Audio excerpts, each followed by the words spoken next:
والصلاة والسلام على سيد الأنبياء والمرسلين أما بعد فأعوذ بالله من الشيطان الرجيم بسم الله الرحمن الرحيم قد جاءكم من الله نور وكتاب مبين صدق اللہ العظیم و صدق رسولہ النبی الکریم الامین۔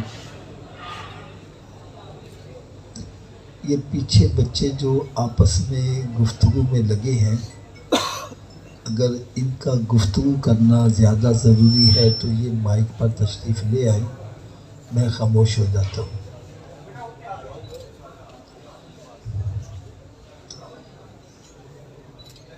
حضرت صاحب ایک بات میری کان میں بٹھا لو، بے ادبہ مقصود نہ حاصل، نہ درگاہ ٹوئی ہو۔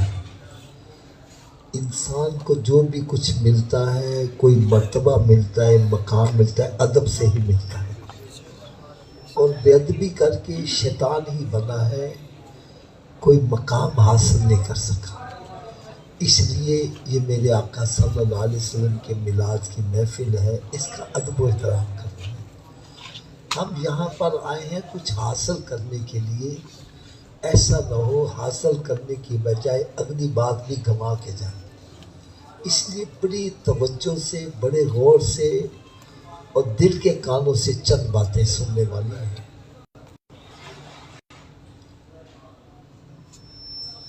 سب سے پہلے میں مبارکباد پیش کرتا ہوں ہمارے احسن صاحب، حاجی محمد ریاض صاحب اور تمام اساتذہ کو، جنہوں نے ان نوجوانوں کے دلوں میں عشق مصطفیٰ صلی اللہ علیہ وسلم کی شمع کو روشن کرنے کے لیے محفل کا اہتمام کیا۔ اللہ تعالیٰ ہم سب کو جزائے خیر عطا فرمائے۔ میں اپنے بیان کی ابتدا ایک درود پاک کی فضیلت سے کرنے لگا ہوں، اور یہ فضیلت خصوصی طور پر یہ نوجوان نسل کے لیے ہے، بڑی توجہ سے سنیے گا۔ پیارے آقا حضرت محمد مصطفیٰ صلی اللہ تعالی علیہ وسلم نے ارشاد فرمایا کہ جو میرا امتی روزانہ 1000 مرتبہ، کتنی مرتبہ جی؟ 1000 مرتبہ، تھوڑا سا اونچی آواز، 1000 مرتبہ، ایک مرتبہ اور اونچی آواز سے، 1000 مرتبہ، فرمایا جو میرا امتی روزانہ 1000 مرتبہ مجھ پر درود پاک پڑھتا ہے تو وہ بندہ اتنی دیر تک نہیں مرے گا جتنی دیر تک اپنا مقام جنت میں نہ دیکھ لے۔ ہو سکتا ہے یہ حدیث مبارکہ سن کر کسی کے ذہن میں تھوڑی سی پریشانی آ گئی ہو۔ حافظ صاحب ہم مصروف آدمی ہیں، ہمارے پاس اتنا وقت نہیں ہوتا کہ ہم روزانہ 1000 مرتبہ درود پاک پڑھ سکیں۔ آئیے آج میں آپ کو ایک نسخہ ایسا بتلا جاؤں، آپ کا وقت بھی نہ لگے، درود پاک بھی پڑھا جائے۔ وہ نسخہ کیا ہے؟ آپ یہاں پڑھنے آتے ہیں، کوئی سلامت پورے سے آ رہا ہے، کوئی کسی جگہ سے آ رہا ہے، کوئی دور دراز سے آ رہا ہے۔ میں صرف سمجھانے کے لیے مثال دینے لگا ہوں۔ آپ کو کالج میں آتے ہوئے 1 گھنٹہ لگتا ہے، یہ ٹائم تو آپ نے دینا ہی دینا ہے، ڈیوٹی پہ آنا ہی آنا ہے۔ اب یہ سفر آپ چاہے خاموشی سے طے کر لو، چاہے گانے گنگناتے ہوئے یا ذہن میں کوئی پروپیگنڈے سوچتے ہوئے طے کر لو، اگر گھر سے نکلو سب کام چھوڑو، میرے آقا پر درود و سلامی پڑھتے جاؤ، واپس جاؤ درود و سلامی پڑھتے جاؤ، سودا لینے جاؤ درود و سلام پڑھتے جاؤ، واپس آؤ درود و سلامی پڑھتے آؤ۔ رات کو لیٹے ہو نیند نہیں آ رہی، نہ فلمیں ڈرامے دیکھو، نہ ناول ڈائجسٹ پڑھو، بلکہ میرے آقا صلی اللہ علیہ وسلم پر درود و سلام پڑھتے جاؤ۔ اللہ کرے ایسا ہو جائے میں سو جاؤں یا مصطفیٰ کہتے کہتے اور کھلے آنکھ صلی اللہ کہتے کہتے۔ ہمارے محترم شامی صاحب میرے استاد ہیں، اور یہ بڑی اچھی طرح جانتے ہیں کیرے شام کے اندر بھی الحمدللہ سیکشنوں کے اندر محفل میلاد بڑی اہتمام سے ہوتا ہے، اور مجھے وہاں جانے کا اتفاق ہوتا رہتا ہے۔ حضرت صاحب میں ایک دفعہ بیان کرنے گیا تو ایک نوجوان لڑکا مجھے کہنے لگا حافظ صاحب میں نے آپ کے بتلائے ہوئے نسخے پر عمل شروع کر دیا، یہ سارے میرے نوجوان بڑے دل کے کانوں سے سنیے گا۔ کہنے لگا میں اپنے گھر سے نکلتا ڈیوٹی پر پہنچنے تک سارے راستے درود پاک ہی پڑھتا رہتا۔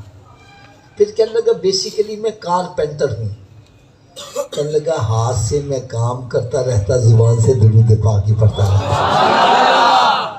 کہنے لگا مجھے درود پاک پڑھنے میں اس قدر لطف آیا، اتنا مزہ آیا کہ میں نے اپنے دوست احباب کے ساتھ مذاق مسخری گندی باتیں فضول گوئی چھوڑ دی، وہ وقت بھی میں نے درود پاک کو دے دیا۔ پھر کہنے لگا مجھے مزید سرور آیا تو میں نے تاش شطرنج اڈی کھڈا 12 ٹینی لوڈو اور موبائل پر گیمیں کھیلنا چھوڑ دی، وہ وقت بھی درود پاک کو دے دیا۔ کہنے لگا مجھے مزید مزہ آیا تو میں نے فلمیں ڈرامے دیکھنے چھوڑ دیے، وہ وقت بھی میں نے درود پاک کو دے دیا۔ کہنے لگا حافظ صاحب ابھی چند دن گزرے مجھے سونے آقا کا دیدار بھی نصیب ہوگا۔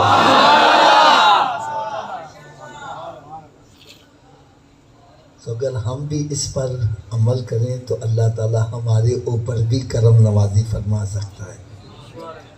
تو اس لیے اللہ تعالیٰ سے میں دعا کرتا ہوں، ایک حدیث پاک میں اور سناؤں گا، ہو سکتا ہے یہ سن کر یہ اساتذہ اور طلباء اور میرے اور آپ سب کے دل میں شوق پیدا ہو جائے کہ میں بھی سرکار پر زیادہ درود پاک پڑھا کروں۔ حضرت صاحب یہ جو آپ کے ارد گرد علاقہ ہے، اگر یہاں پر کوئی بندہ الیکشن میں کھڑا ہو جائے، کامیاب ہو جائے، آگے چل کر وہ وزیر اعظم بن جائے، پھر وہ اس علاقے میں رہنا پسند نہیں کرتا، تھوڑا سا اونچی آواز نہیں کرتا، وہ کسی بڑی سوسائٹی میں چلا جائے گا، پھر ایک وقت آئے گا وہ کسی غریب آدمی سے ملاقات کرنا بھی پسند نہیں کرتا۔ اب کوئی اس کے قریب ہونا چاہتا ہے، وہ کہتا ہے بھائی میرے لیول کے بنو، پھر میرے قریب آؤ، ہر بندہ اس کے قریب۔ لیکن حضرت صاحب کروڑوں درود کروڑوں سلام اس پیارے آقا صلی اللہ علیہ وسلم پر، جن کو رب تعالیٰ نے عہدہ دیا تو اتنا بڑا کہ رب تعالیٰ کے بعد اگر کوئی بزرگ ہستیاں تو میرے آقا کی ذات اقدس ہے، اور دولت دی تو اتنی کہ خزانوں کی کنجیاں ہی محبوب کو عطا کر دی۔ یار دولت بھی بڑی ہے، عہدہ بھی بڑا ہے، یار سنو گے یقین جانو آپ جھوم جاؤ گے۔ میرے آقا صلی اللہ علیہ وسلم نے یہ شرط نہیں لگائی کہ جنت میں میرا پڑوسی بننے کے لیے یا قرب حاصل کرنے کے لیے نبوت کا تاج ہونا ضروری ہے یا بہت بڑا جاگیردار سرمایہ دار ہوگا پھر وہ میرے قریب ہوگا۔ نہیں، شرط لگائی تو کیا لگائی، فرمایا تم رنگ کے کالے ہو یا گورے ہو، غریب ہو یا امیر ہو، بادشاہ ہو یا فقیر ہو، یار فٹ پاتھ پہ رہنے والے ہو یا تخت و تاج کے مالک ہو، فرمایا اگر جنت میں میرا قرب چاہتے ہو تو سنو، دنیا میں جتنا مجھ پر زیادہ درود پڑھو گے جنت میں اتنا ہی میرے قریب ہوتے چلے جاؤ۔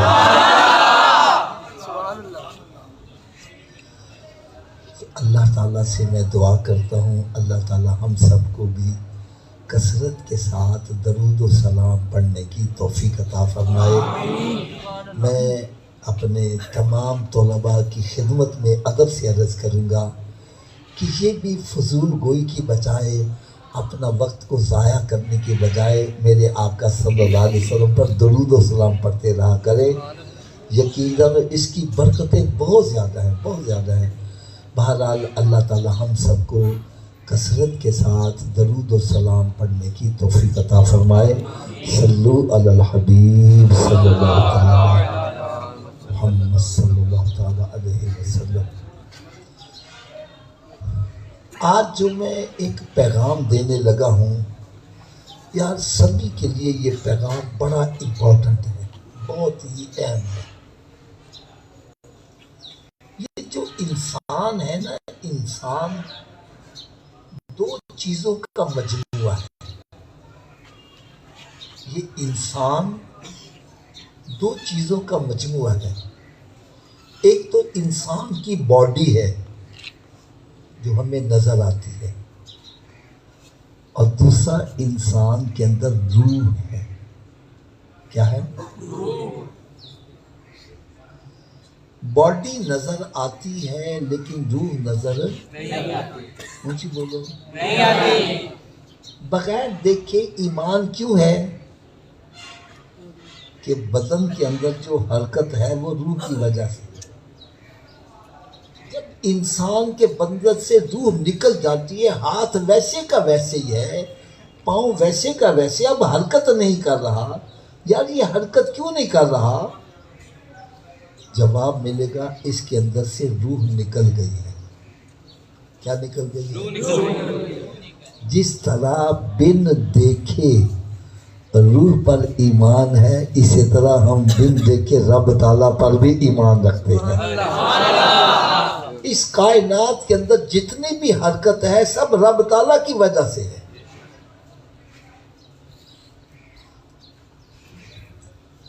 دوسری بات سنو، یہ جو روح ہے اس کو ہم کسی ایک جگہ سے اسپیسیفائی نہیں کر سکتے، باؤنڈ نہیں کر سکتے۔ یہ نہیں کہہ سکتے روح یہاں ہے، یہاں ہے، یہاں ہے، یہاں ہے، یہاں ہے، نہیں۔ روح انسان کے بدن کے روئیں روئیں میں موجود ہے۔ اس کی دلیل کیا ہے؟ پاؤں کو کانٹا چبھتا ہے، تکلیف روح کو ہو رہی ہے۔ ہاتھ کو کانٹا چبھ رہا ہے، تکلیف روح کو ہو رہی ہے۔ اب پاؤں اور ہاتھ کے درمیان ڈسٹینس ہے، فاصلہ ہے، لیکن پاؤں میں بھی کانٹا چبھ رہا ہے، تکلیف روح کو ہو رہی ہے۔ ہاتھ کو کانٹا چبھ رہا ہے، تکلیف روح کو ہو رہی ہے۔ جس طرح انسان کی روح پورے بدن کے اندر موجود ہے، اسی طرح اللہ تعالیٰ کی ذات اپنے علم و قدرت سے کائنات کے ذرے ذرے میں موجود ہے۔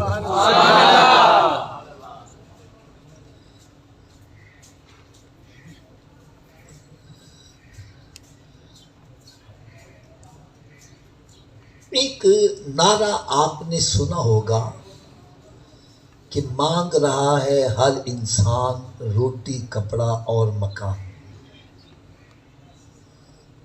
روٹی، کپڑا اور مکان۔ اور اگر میں یہ کہہ دوں تو بیجا نہ ہوگا، آپ حضرات بھی یہاں پڑھنے آئے ہو، اساتذہ پڑھانے آئے ہیں، یہ ان تین چیزوں کے لیے۔ ہمیں روٹی مل جائے، بدن ڈھانپنے کے لیے کپڑا مل جائے، اور رہنے کے لیے مکان مل جائے۔ یہ تین چیزیں انسان کے بدن کی ضروریات ہیں۔ کس کی ضروریات ہے؟ تھوڑا سوچیے آواز سے یار، آج بڑی توجہ سے سننے والی باتیں ہیں۔ ان تینوں چیزوں کا تعلق انسان کے بدن سے ہے۔ روٹی نہیں ملے گی تو انسان کا جسم پریشان ہو جائے گا۔ کپڑا نہیں ہوگا تو بندہ گرمی سردی کا مقابلہ نہیں کر سکتا۔ اور انسان کو چاہے حضرت صاحب میں آپ کو پی سی ہوٹل کے اندر آپ کو میں مکان کمرہ لے کے دے دوں، آپ کو پی سی ہوٹل میں وہ سکون نہیں ملے گا جو آپ کو اپنی کچی جھگی کے اندر وہ سکون ملے گا۔ آپ حضرات یہاں پڑھنے آتے ہو، آپ حضرات پڑھنے کے بعد اپنا رخ گھر کی طرف کرتے ہیں۔ اساتذہ پڑھانے کے لیے آتے ہیں، یہ پڑھانے کے بعد اپنا رخ گھر کی طرف کرتے ہیں، اور ان کو اپنے گھر میں پہنچ کر ہی سکون ملتا ہے۔ بلکہ اگر میں یہ کہہ دوں بندے کو کوئی چوٹ لگ جائے، اللہ نہ کرے کوئی تکلیف آ جائے، وہ کہتا مجھے گھر پہنچا دو، حالانکہ گھر میں نہ تو اس کا کوئی ہاسپٹل ہے نہ وہاں کوئی میڈیسن ہے، لیکن اس کو سکون اپنے گھر میں جا کے ملے گا۔ ایسے ہی ہے۔ اور جس کا گھر ہی نہیں ہے اس کو سکون کیسے ملے گا؟ بندہ جو پڑھتا ہے یا پڑھاتا ہے، محنت کرتا ہے، مزدوری کرتا ہے ان تین چیزوں کے لیے: روٹی، کپڑا اور اونچی بولو کیا کیا چیزیں؟ روٹی، کپڑا اور ایک سیاسی پارٹی نے نعرہ بھی لگایا تھا، مانگ رہا ہے ہر انسان روٹی، کپڑا اور مکان۔ اب ایک بندے کے پاس روٹی وافر مقدار میں ہے، میرا خیال ہے آپ حضرات نے شاید دیکھا ہو گاؤں دیہاتوں میں بڑے بڑے پڑولے ہوتے ہیں، ان میں پورے سال کا راشن پڑا ہوتا ہے، گندم پورے سال کی، چاول پورے سال کے، پورے سال کے راشن۔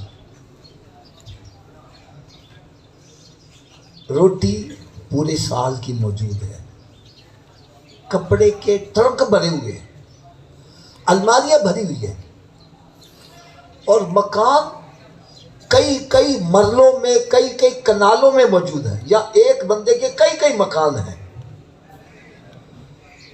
روٹی بھی وافر مقدار میں ہے، کپڑا بھی وافر مقدار میں ہے، اور مکان بھی وافر مقدار میں ہے۔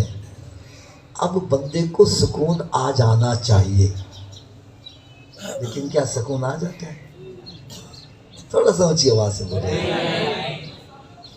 بلکہ میں اور آپ کو تھوڑا سا مزید قریب کر دوں، کچھ ایسے ممالک ہیں جہاں پر حکومت نے ان تین چیزوں کی ذمہ داری اپنے ذمہ لے لی ہے۔ روٹی، کپڑا اور مکان یہ حکومت کی ذمہ داری ہے بندے کو پرووائڈ کرنا۔ اب روٹی، کپڑا اور مکان تینوں چیزیں حکومت کی طرف سے مل رہی ہے، اب بندے کو سکون آ جانا چاہیے۔ لیکن ان ممالک میں دیکھو وہاں پر خودکشی کی ریشو اتنی زیادہ بڑھ گئی کہ ان کو تنگ آ کر سوئسائڈ سینٹر بنانے پڑے، خودکشی کے مراکز بنانے پڑے، کہ یہاں پر لوگ گاڑی کے نیچے آ کے مرتے ہیں، ٹاور سے چھلانگ لگا کے مرتے ہیں، تو ہماری ٹریفک ڈسٹرب ہو جاتی ہے۔ انہوں نے سوئسائڈ سینٹر بنا دیے، جو گولی سے مرنا چاہتا ہے وہاں بھی سہولت موجود ہے، ٹیبلٹ کھا کے مرنا چاہتا ہے وہ بھی سہولت موجود ہے، سوئسائڈ سینٹر بنا۔ یا روٹی، کپڑا اور مکان تینوں چیزوں کی ذمہ داری حکومت کے پاس ہے، پھر کیوں خودکشی کر رہے ہیں؟ پھر سکون کیوں نہیں آ رہا؟ اس کا جواب یہ ہے کہ بھائی ان تین چیزوں کا تعلق انسان کی باڈی سے ہے، جسم سے ہے، روٹی، کپڑا اور مکان۔ لیکن جو ہماری روح ہے، جتنی دیر اس کو غذا نہیں دو گے بندے کو سکون نہیں آئے گا۔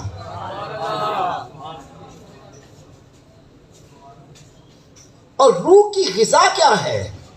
قرآن کہتے ہیں الا بذکر اللہ تطمئن القلوب، اللہ کا ذکر ہے جو دلوں کو سکون بخشتا ہے۔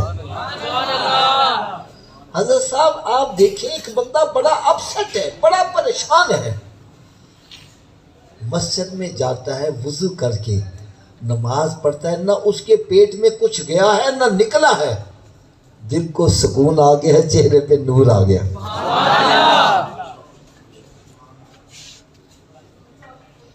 کسی غریب آدمی کی مدد کر دیتا ہے، کسی پریشان حال کی پریشانی دور کر دیتا ہے، کسی بوڑھے بندے کو ہاتھ پکڑ کے سڑک کراس کرا دیتا ہے، کسی بیوہ یتیم کے سر پر صرف ہاتھ رکھ دیتا ہے، یار نہ اس کے پیٹ میں کچھ گیا ہے نہ نکلا ہے، سکون آ گیا۔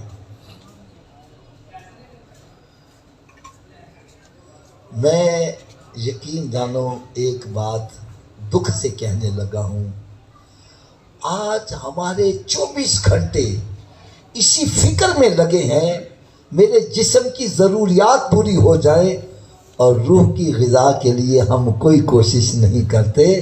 یاد رکھو، یہ میری بات کان کھول کے سن لو، نہ دولت سے، نہ دنیا سے، نہ گھر آباد کرنے سے تسلی دل کو ہوتی ہے، خدا کو یاد کرنے سے۔ ایک مرتبہ میرا خیال ہے کہ آپ میں سے شاید جانتے ہو، شامی صاحب بڑی اچھی طرح جانتے ہوں گے، ہمارے ٹریننگ سینٹر کے پاس ہی ریلوے عبد الوحید کالونی، وہاں پر 4 دکانوں والی مسجد بڑی مشہور ہے۔ اچھا، ایک مرتبہ میرا وہاں پر بیان تھا، بیان کے بعد لوگ نا لائن میں لگ کر نا ملاقات کر رہے تھے، تو ان میں ایک نوجوان لڑکا بھی لائن میں لگا ہوا تھا۔ جب اس کی باری آئی تو میں نے اس سے سلام دعا کی، اس کا نام پوچھا۔ اچھا یار، یہ جو پیچھے بول رہے ہیں ان کو بھی اگر بلا لیں، ان سے بولیں کہ یار نا توجہ کے ساتھ یہ میری باتیں بڑی غور سے سننے والی ہیں یار۔ نوجوان لڑکا جب اس کی باری آئی، میں نے اس سے سلام دعا لی اور پھر ان سے پوچھا کہ تم کہاں سے آئے ہو؟ مجھے کہنے لگا جی میں انگلینڈ سے آیا ہوں۔ کہاں سے آیا ہوں؟ اونچی بولو۔ کہنے لگا میرے والد صاحب یہاں بڑے میاں درس یہاں کے رہائشی تھے، ملازمت کے سلسلے میں امریکہ گئے تو پھر وہیں ہو کر رہ گئے، انہوں نے وہیں شادی کر لی اور میری ولادت بھی وہیں ہوئی، اور میں بھی پہلی مرتبہ پاکستان میں آیا ہوں۔ اچھا، کیونکہ ہمارا مذہب کے ساتھ تعلق ہے تو میں نے مذہبی سوال اس سے کیا۔ میں نے کہا یار وہاں پر لوگوں کے اندر کیا تاثرات پائے جاتے ہیں دین اسلام کے بارے میں؟ یقین جانو اس نے ایسی کمال بات کہی، ایسی کمال بات کہی، کہنے لگا حافظ صاحب اگر وہاں پر کوئی پابندیاں نہ ہوں تو آج ہزاروں کی تعداد میں غیر مسلم کلمہ پڑھ کے مسلمان ہو جائیں۔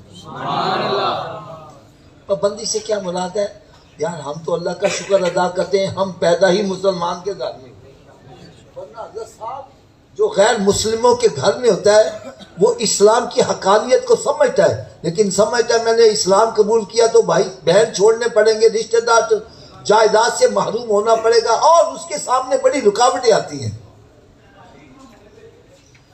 کہنے لگا اگر ایسی پابندیاں نہ ہوں تو غیر مسلم ہزاروں کی تعداد میں کلمہ پڑھ کے مسلمان ہو جائیں۔ میں ذہنی طور پہ پریشان سا ہو گیا، میں نے کہا یار آج ہمارے مسلمان تو عیسائیت کی طرف مائل ہو رہے ہیں، تو یہ بتلا رہا عیسائی یا ہندو یا غیر مسلم کلمہ پڑھ کے مسلمان ہو، یہ کیا بات تو کر رہا ہے؟ کہنے لگا حافظ صاحب آپ صرف ان کی مادی ترقی سے متاثر ہو، انہوں نے موبائل بنا دیا، فلاں چیز بنا دی، کہنے لگا ان کی مادی ترقی سے تم متاثر ہو، حقیقت میں ان کو پیس آف مائنڈ نہیں ہے، ذہنی سکون نہیں ہے۔ کہنے لگے جتنی دیر تک وہ 2 بوتلیں شراب کی نہیں پیتے اور دیواروں کو ٹکرے نہیں مارتے، ان کو رات نیند نہیں آتے، وہ کہتے ہیں سچا مذہب اسلام ہے، یہ نہ شراب پیتے ہیں نہ کوئی اور کام کرتے، نماز پڑھتے ہیں تو میٹھی نیند سو رہے۔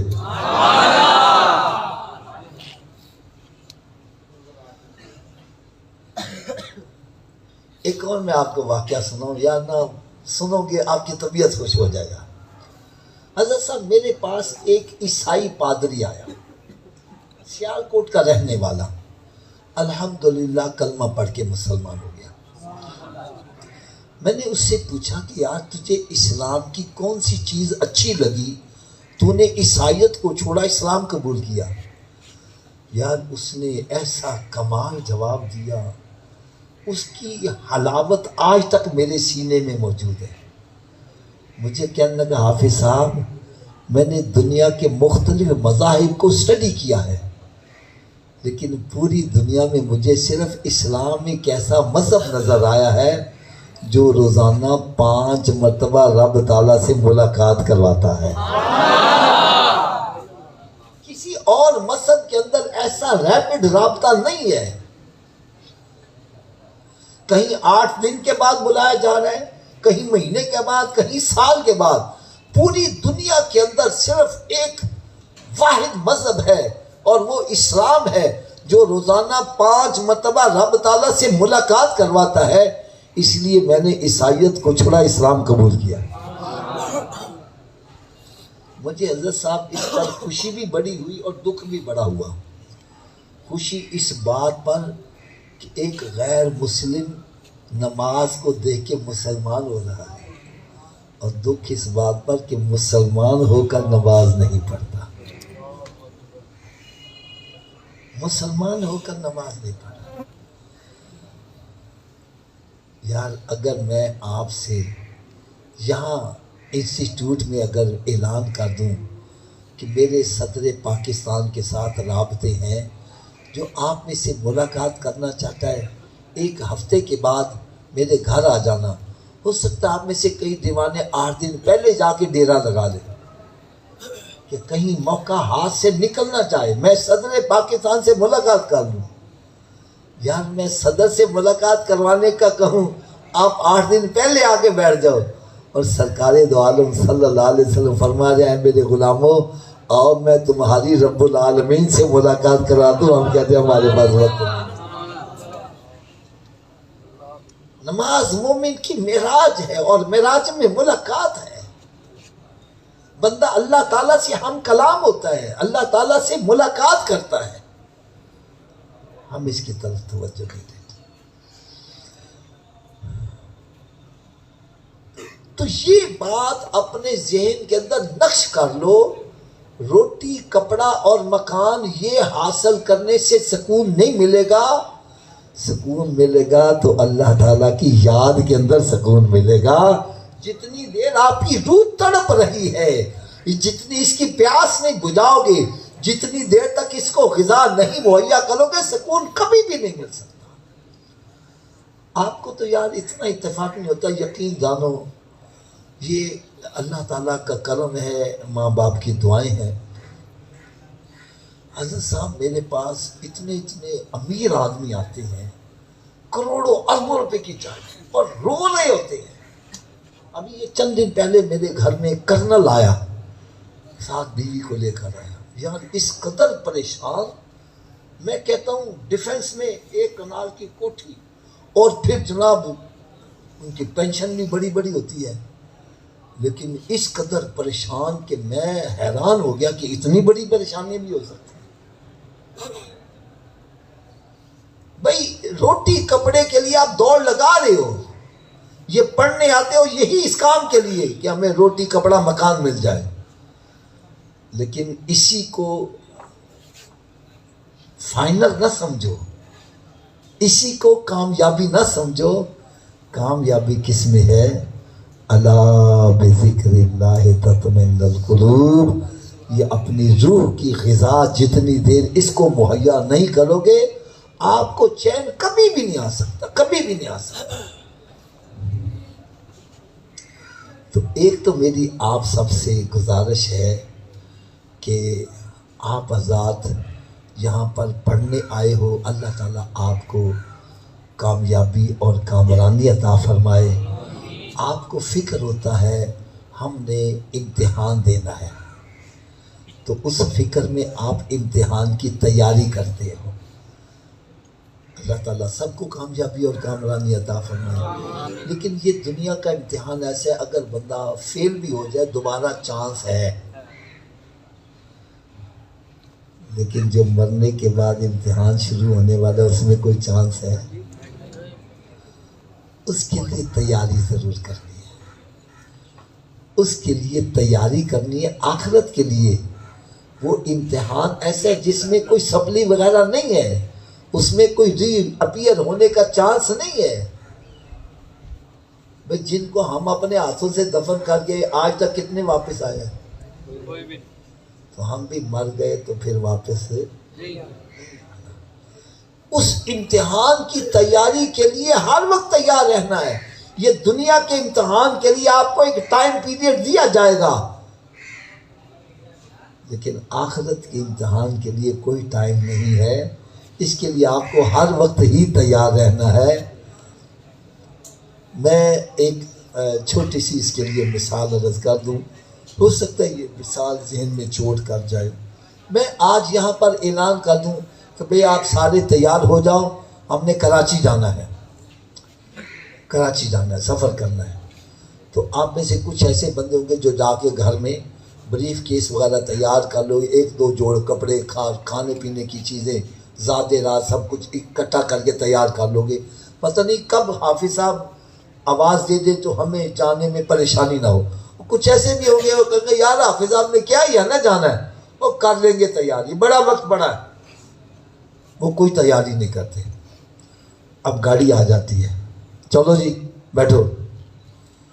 اب جنہوں نے تو تیاری کی ہوئی ہے وہ بریف کیس اٹھاتے ہیں، آرام سے گاڑی میں جا کر بیٹھ جاتے ہیں. ان کا سفر خوشگوار گزرتا ہے، بھوک لگتی ہے چیزیں اٹھا کر کھا لیتے ہیں اور چیزیں وغیرہ موجود ہیں.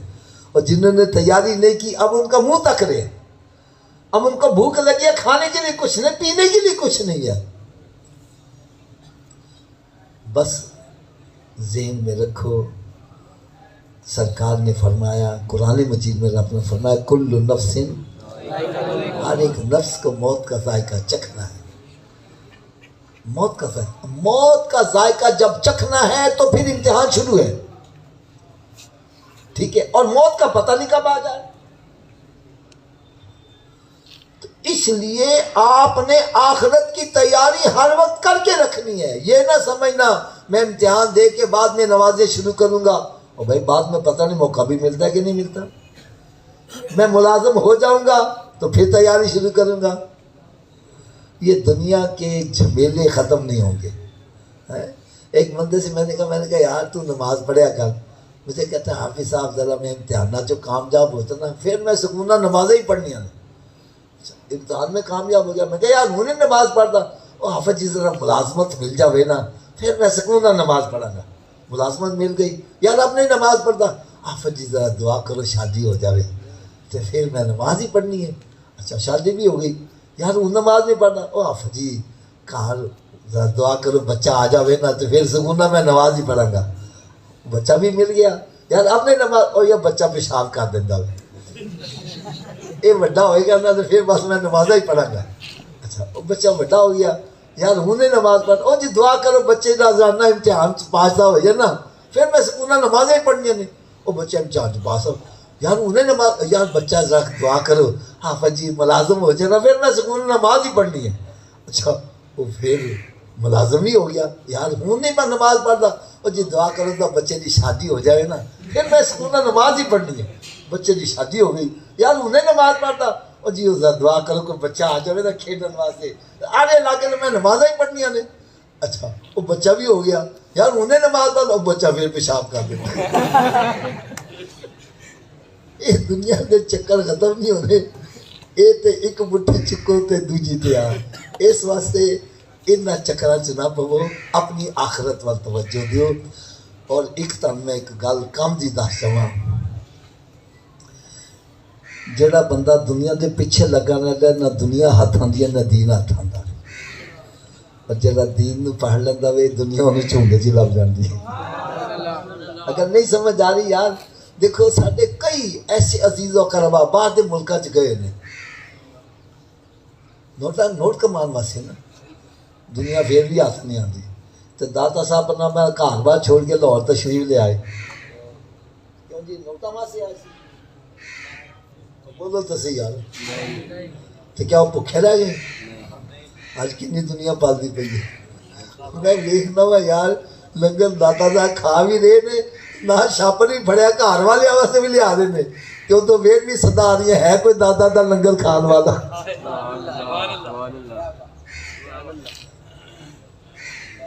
یہ ہے دین اور دنیا. اور ایک آخر میں آپ حضرات کو ایک وہ پیچھے والے بچے ابھی تک خاموش نہیں ہو رہے یار، ان کی خدمت میں ہاتھ باندھ کر عرض کروں گا، یار میرے ہاتھ بندے کو دیکھو، ایسا نہ کرو یار، ایسا نہ کرو۔ اگر آپ بالکل ہی مجبور ہیں بات کرنے سے باز نہیں آ سکتے تو میں کہوں گا اٹھ کر اوپر چلے جاؤ یار، یہ ساری محفل کو ڈسٹرب نہ کرو یار، آپ کی مہربانی۔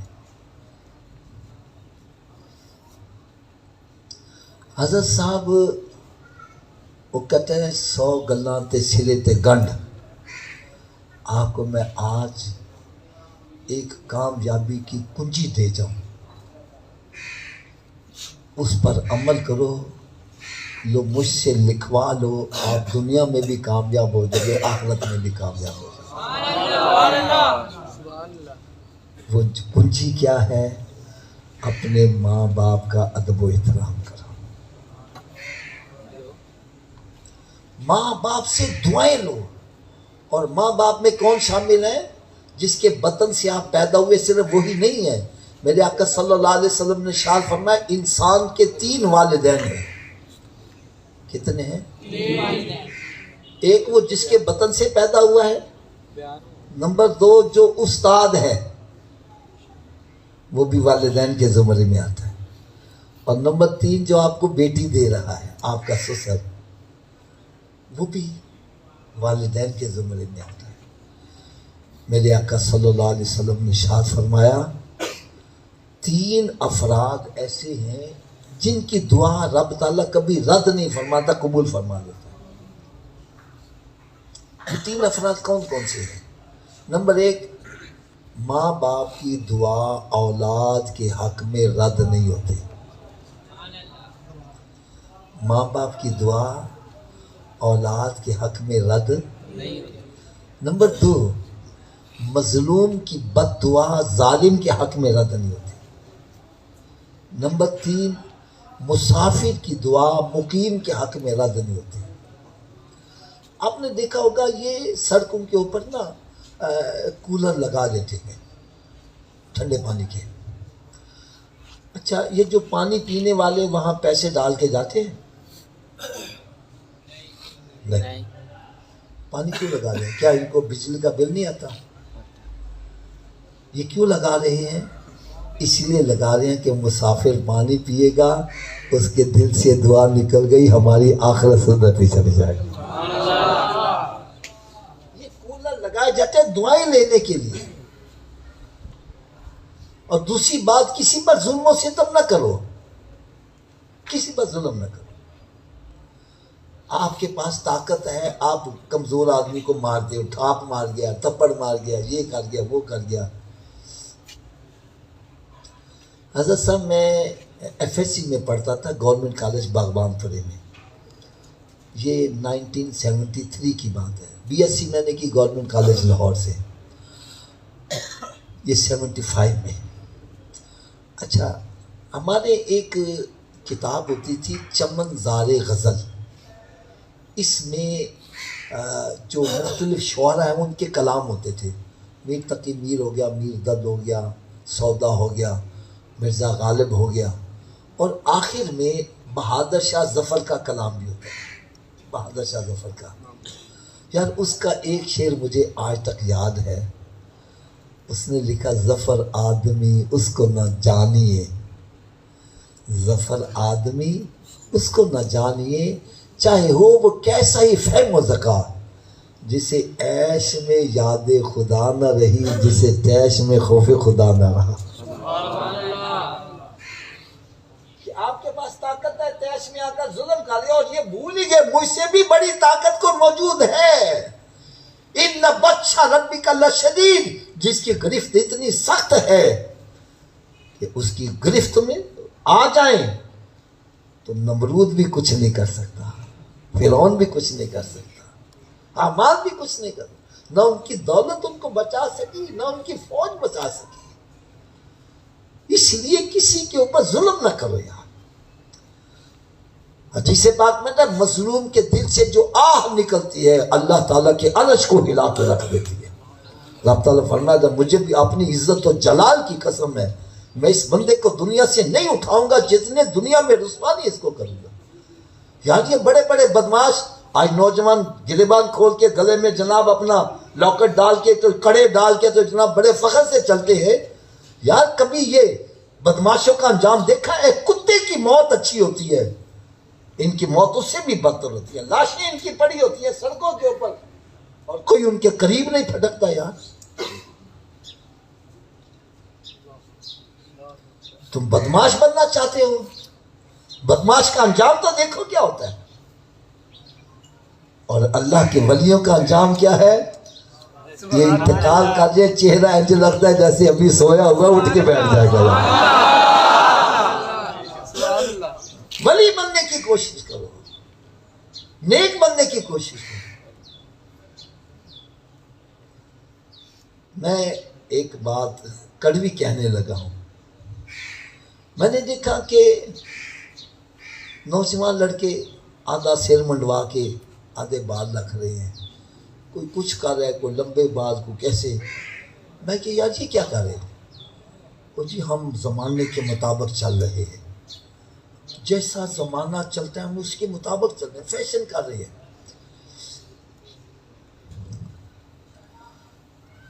یار ایک شاعر نے بڑی کمال بات لکھی، کہتا ہے تجھ کو نازاں ہے کہ بدلا ہے زمانے نے تجھے. تو اس بات پر فخر مسکر میں اپ ٹو ڈیٹ ہو گیا ہوں، میں زمانے کے ساتھ چل رہا ہوں. فرمایا تجھ کو نازاں ہے کہ بدلا ہے زمانے نے تجھے. ارے مرد تو وہ ہیں جو زمانے کو بدل دیتے ہیں. یار مرد بننے کی کوشش کرو، زمانے کے پیچھے نہ چلو بلکہ زمانے کو اپنے پیچھے چلاؤ. خواجہ معین الدین چشتی اجمیری رحمت اللہ انڈیا میں گئے ہیں، وہ زمانے کے مطابق ان کے پیچھے نہیں چلے بلکہ ان کو اپنے پیچھے چلا کے دکھا دیا. اکیلے مرد کلندر نے 90 لاکھ غیر مسلموں کو کلمہ پڑھا کے مسلمان کر دیا. اسی پر ہی فخر کر رہے ہیں میں زمانے کے مطابق چل رہا ہوں. ارے تجھ کو نازاں ہے کہ بدلا ہے زمانے نے تجھے. ارے مرد تو وہ ہیں جو زمانے کو بدل دیتے ہیں. مولانا الیاس قادری صاحب نے زمانے کو بدل کے دکھایا یار، ان کے پیچھے نہیں چلے. تو مرد بننے کی کوشش کرو یار.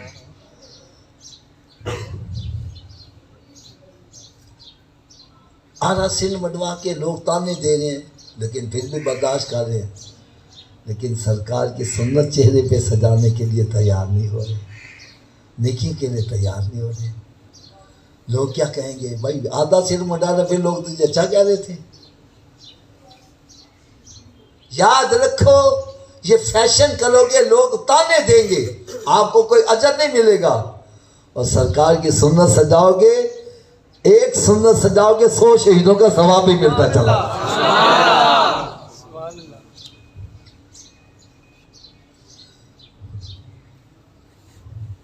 اور ایک بات میں اور کڑوی کہہ دوں،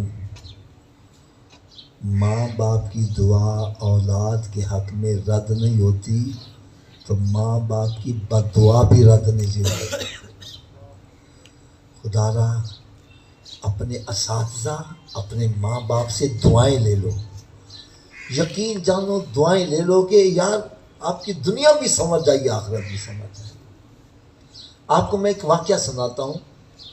میں جب یہاں گورنمنٹ کالج لاہور میں پڑھتا تھا تو ہمارے ایک منور صاحب تھے جو ہمیں میتھ پڑھاتے تھے. تو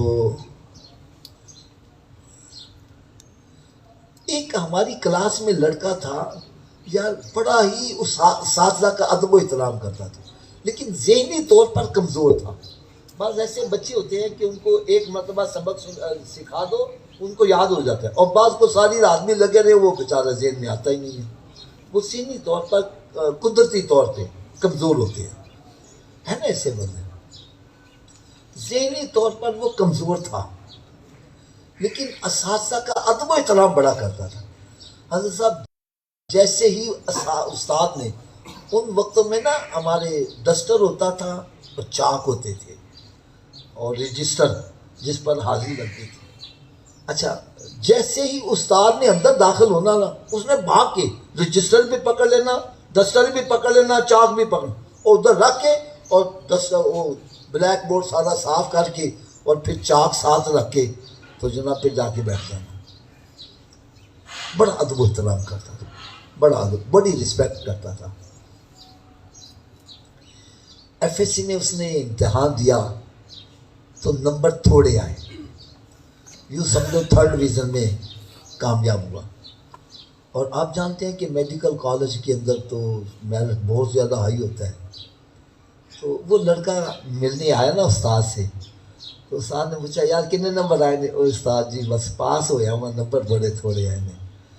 کہ اب کالج میں یونیورسٹی میں داخلہ تو کہنے لگے میرے دل سے دعا نکلی، یا اللہ یہ بچہ نمبر تو اس کے تھوڑے ہیں لیکن یہ میرا ادب بڑا کرتا تھا تو اس کے اوپر کرم نوازی کر دیں۔ ایک ہوتا ہے دعا کروانا، ایک ہوتا ہے دعا لینا، دونوں میں فرق ہوتا ہے۔ دعا کروانا یہ ہے میں کہتا ہوں یار میرے واسطے دعا کرنا، ابا جی میرے واسطے، امی جی میرے واسطے دعا کرنا، یہ دعا کروانا ہے۔ اور یہ ہے کہ ماں باپ کی خدمت اتنی کرو، اساتذہ کی خدمت اتنی کرو، آپ کو کہنا ہی نہ پڑے، اس کے دل سے جو دعا نکلے گی وہ اثر ضرور رکھے گی۔ دل سے دعا، اچھا کہنے کہ میرے دل سے دعا نکلی کہ یا اللہ تو ہے تو بندہ کمزور، نمبر بھی تھوڑے ہیں لیکن کرم نوازی کر دے۔ کہنے ایک دم میرے ذہن میں آیا، میں نے کہا یار تم ایسے کرو پشاور یونیورسٹی میں نا، سرحد یونیورسٹی میں، وہاں آپ اپلائی کر دو۔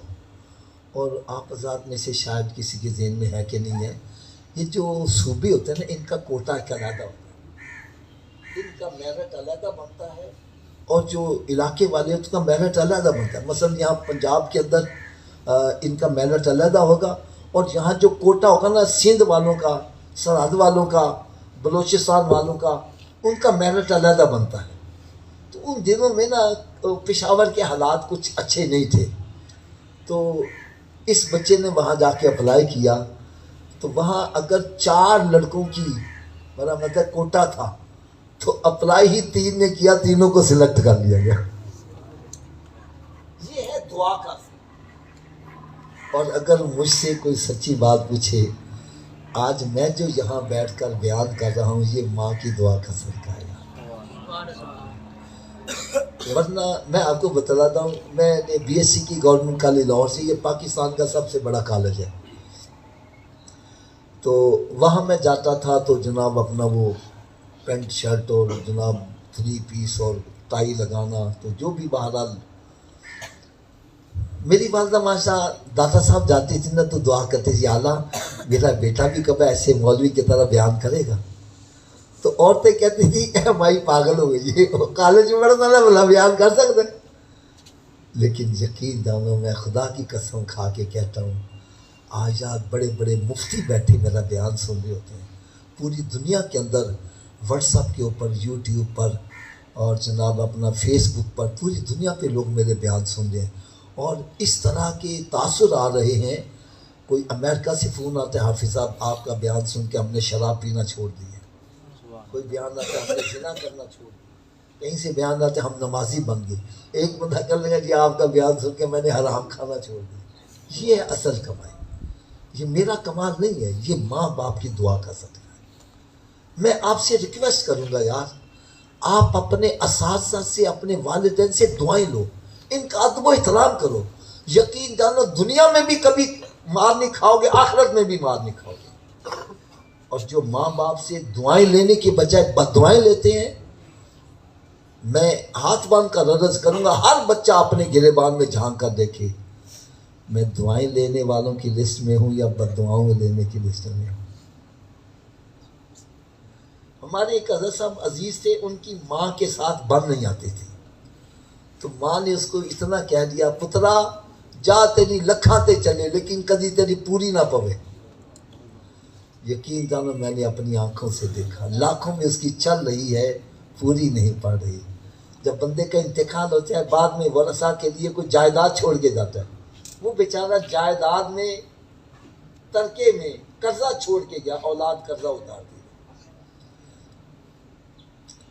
اس لیے ہمارے تو جو پہلا درس جو سکھایا جاتا ہے وہ یہ ہوتا ہے کہ ادب بے ادباں مقصود نہ حاصل تے نہ درگاہ ٹوئی ہو. کوئی بھی پہنچا ہے ادب سے پہنچا ہے منزل تک، بے ادبی کر کے شیطانی بنا ہے، لعنت کا مستحق بنا ہے، آج تک لعنتیں اس پر پڑ رہی ہیں. اس لیے میں آپ سب کی خدمت میں عرض کروں گا، آپ محنت کرو یہ دنیا کی تعلیم میں کامیاب حاصل کرنے کے لیے محنت کرو. اللہ تعالیٰ کسی کی محنت کو رائگاں نہیں جانے دیتا، لیکن اس کے ساتھ ساتھ آخرت کی تیاری بھی شروع کرو. اچھا، میں آپ کو ایک اور واقعہ سناؤں داتا صاحب رحمۃ اللہ تعالیٰ علیہ کے قریبی حزب العناف کی مسجد ہے، تو وہاں پر سونڈیوال میں اجتماع ہوتا تو فجر کے وقت ہم وہاں پر آ جاتے، فجر کی نماز پڑھی داتا صاحب حاضری ٹپے گھر آ جاتے تھے. اچھا، تو وہاں فجر کی نماز کے بعد نا ایک نوجوان لڑکا وہ درس دیا کرتا تھا، 3-4 منٹ کا فیضان سنت سے درس. تو میں درس بھی سن لیتا تھا، اس کی حوصلہ افزائی بھی کر دیتا تھا. چند دن بعد بچے نے درس دینا چھوڑ دیا. میں نے کہا یار تو اب درس کیوں نہیں دیتا؟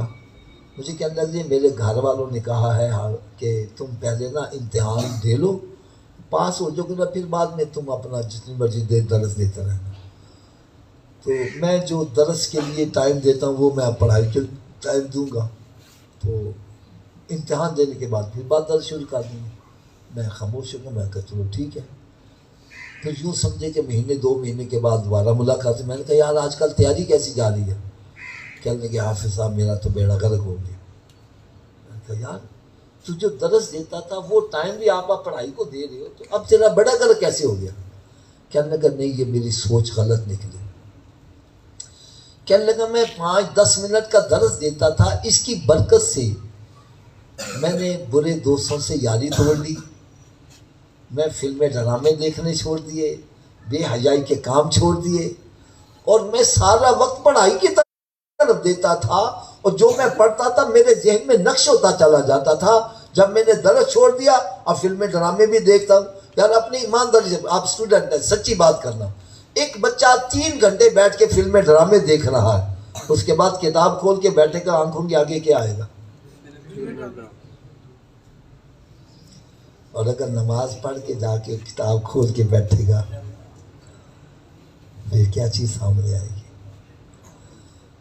کہنے لگا میں نے درس چھوڑ کر اپنے پاؤں پر کلہاڑی مار لی، اب میں برے دوستوں کی صحبت میں بھی بیٹھتا ہوں، فلمیں ڈرامے بھی دیکھ رہا ہوں.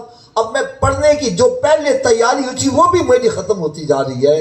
اب میں پڑھنے کی کوشش کرتا ہوں، پڑھنے میں دل بھی نہیں لگتا.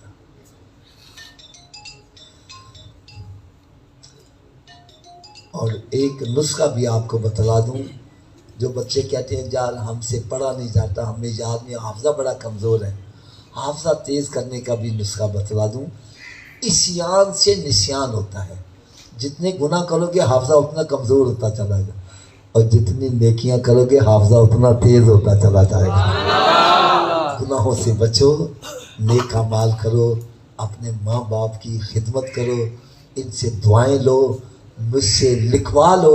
اللہ تعالیٰ آپ کی دنیا بھی بہتر کرے گا، آخرت بھی بہتر کرے گا. اللہ تبارک و تعالیٰ سے میں دعا کرتا ہوں جو کچھ میں نے ٹوٹے کلمات ادا کیے، اللہ تعالیٰ مجھے اور آپ سب کو یاد رکھ کر ان پر عمل کرنے کی توفیق عطا فرمائے. وما علیہ الا البلاغ. آخر میں پھر آپ سب حضرات کا شکریہ ادا کرتا ہوں. میرے جیسے نکمے کو آپ نے بیٹھ کے سنا ہے. میں آپ سب کے لیے حق میں دعا کروں گا، اور یہ اساتذہ کی پوری ٹیم جو ہے میں ان کا بھی شکریہ ادا کرتا ہوں.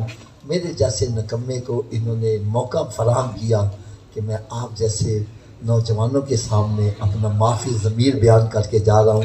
اللہ تعالیٰ مجھے اور آپ سب کو اجر عظیم عطا فرمائے، دنیا بھی بہتر کرے، عقبہ بھی بہتر کرے. وما علیہ الا البلاغ.